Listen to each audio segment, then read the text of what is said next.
జై శ్రీరామ్ అందరికీ, నేను మీ Ishpal. Welcome to my new vlog. ఈరోజు పావగడలో ఉన్న ఫేమస్ టెంపుల్కి విజిట్ ఇచ్చాం. ఆ టెంపుల్ దర్శనం చేసుకొని వెనకాల వస్తే ఆ వ్యూ చూసుకుంటే నిజంగా మైండ్ రిలాక్స్ అయింది.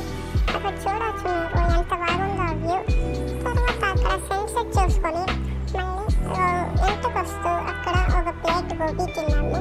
గోబీ తినేసి అక్కడ కార్లో ఏమో చేస్తూ ఒక ఫన్నీ వీడియో తీసాను, చూడొచ్చు మీరు. తర్వాత అక్కడ నుంచి బయలుదేరాక ఆన్ ది వే వస్తూ ఒక రెస్టారెంట్కి విజిట్ ఇచ్చాం. అక్కడ చూడొచ్చు మీరు ఆంబియన్స్ అంతా ఎంత బాగుందో. ఇక్కడ చాలా బాగుంది ఆంబియన్స్, మధ్య ఫుడ్. నిజంగా మీరు పావగడకు వస్తే ఒకసారి విజిట్ చేయండి. అక్కడ వచ్చింది మేము ఒక glass water melon juice order ఇచ్చాము. తర్వాత ఒక మీడియం సైజ్ పిజ్జా ఆర్డర్ ఇచ్చాం. చాలా బాగుంది ఫుడ్. ఈ పిజ్జా